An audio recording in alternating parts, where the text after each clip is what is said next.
కోనసీమ తిరుమల వాడపల్లి శ్రీ వెంకటేశ్వర స్వామి వారి వార్షిక దివ్య కళ్యాణోత్సవాలు అంగరంగ వైభవంగా నిర్వహించనున్నట్లు కొత్తపేట ఎమ్మెల్యే బండారు సత్యనందరావు పేర్కొన్నారు. మంగళవారం ఆయన స్వామివారిని దర్శించుకుని ప్రత్యేక పూజలు చేశారు. అనంతరం స్వామివారి దివ్య కళ్యాణ మహోత్సవ ఆహ్వాన కరపత్రాలను ఆవిష్కరించారు.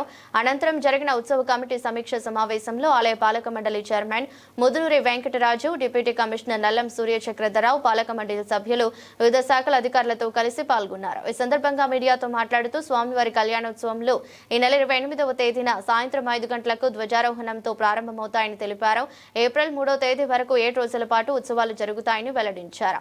భక్తులకు ఎక్కడ ఎటువంటి లోటుపాట్లు లేకుండా ఇబ్బందులు తలెత్తకుండా ఏర్పాట్లు చేయాలని అన్ని శాఖల అధికారులను అప్రమత్తం చేశామన్నారు. Revenue, police, Panchayati Raj, health, fire, head works తదితర శాఖల అధికారులతో ఈ క్రతువుల్లో నిమగ్నులవుతామని తెలిపారు. ఇప్పటికే 7 వారాల వెంకన్న, 7 శనివారాలు, 7 ప్రదక్షిణలు, 7 జన్మల పుణ్యఫలంగా స్వామివారి ఘనకీర్తి ప్రపంచవ్యాప్తంగా విస్తరిస్తుందన్నారు. మన స్వామివారు మన వాడపల్లి, మన స్వామివారి కళ్యాణోత్సవం అనే భావనతో అందరూ కలిసి కళ్యాణోత్సవాలను విజయవంతం చేయాలని పిలుపునిచ్చారు.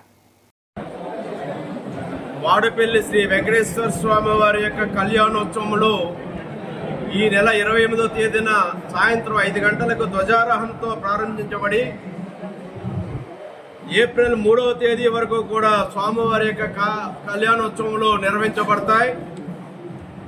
28వ తేదీన ధ్వజారోహణ, నిత్యబలి అర్ణ దర్శనములు, 29వ తేదీ ఏకాదశి ఆదివారం శ్రీ స్వామివారి యొక్క తీర్థం, రథోత్సవం మరియు కళ్యాణం, 30వ తేదీ ద్వాదశి సోమవారం శ్రీ స్వామివారి యొక్క కొండ వాహన మహోత్సవం, 31వ తేదీ త్రయోదశి మంగళవారం సదస్యం, ఏప్రిల్ 1వ తేదీ చతుర్దశి బుధవారం గోదావరి నదిలో తెప్పోత్సవం, ఏప్రిల్ 2వ తేదీ పౌర్ణమి గురువారం మహాపూర్ణావతి చక్రస్థానం, ఏప్రిల్ 3వ తేదీ పాడ్యమి శుక్రవారం శ్రీ స్వామివారి యొక్క శ్రీ పుష్పయోగం. ఈ కార్యక్రమాలన్నీ కూడా 7 రోజుల పాటు స్వామివారి కళ్యాణోత్సవములు దిగ్విజయంగా విజయవంతంగా నిర్వహించడం కోసం ఉత్సవ కమిటీ సమావేశాన్ని ఇక్కడ మేము సమీక్షా సమావేశాన్ని నిర్వహించుకోవడం జరిగింది. దీంట్లో దేవస్థానం చైర్మన్ గారు, పాలక మండలి సభ్యులు, డీసీ గారు, వివిధ శాఖల అధికారులు పాలు పంచుకుని ఏ విధంగా రేపు జరగబోయే కళ్యాణోత్సవం విజయవంతం చేయాలనే దాని మీద చర్చించడం జరిగింది. భక్తుల యొక్క తాకిడిని దృష్టిలో పెట్టుకుని కోనసీమ తిరుమల శ్రీ వాడపల్లి వెంకటేశ్వర స్వామి వారు వెలుగొందుతున్న వైభవాన్ని దృష్టిలో పెట్టుకుని స్వామివారి యొక్క కళ్యాణోత్సవములు చాలా భారీగా చక్కగా నిర్వహించబడాలని కోరుకోవడం జరిగింది. వివిధ శాఖల అధికారులు కూడా వారి బాధ్యతలు వారు గుర్తెరిగి ఆ కార్యక్రమాల్లో నిమగ్నం అవుతామని, వారి బాధ్యతలు వారు నెరవేరుస్తామని కూడా తెలియజేయడం జరిగింది. ఎక్కడ ఏ లోటుపాట్లు లేకుండా, ఏ ఇబ్బందులు కలగకుండా భక్తుల యొక్క సౌకర్యాలే ప్రథమ కర్తవ్యంగా భావించి ఏర్పాటు చేయాలని అన్ని శాఖల అధికారులని కూడా అప్రమత్తం చేయడం జరిగింది. దానికి లోటు లేకుండా దేవస్థానం నుంచి కానీ, ప్రభుత్వం ద్వారా కానీ, రెవెన్యూ, పోలీస్, పంచాయతీరాజ్ అందరూ కూడా, health, fire, irrigation, head works వివిధ శాఖల అధికారులు కూడా వారి యొక్క కార్యక్రమాల్లో వారు నిమగ్నమవుతారు.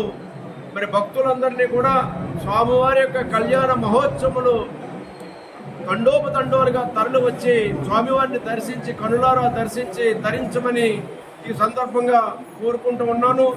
ఇప్పటికే ప్రతి శనివారం 7 వారాల వెంకన్న, 7 శనివారములు, 7 ప్రదక్షిణలు, 7 జన్మల పుణ్యఫలంగా స్వామివారి యొక్క ఘనకీర్తి చరిత్ర ప్రపంచవ్యాప్తంగా జగద్విఖ్యాతం అవుతూ ఉంది.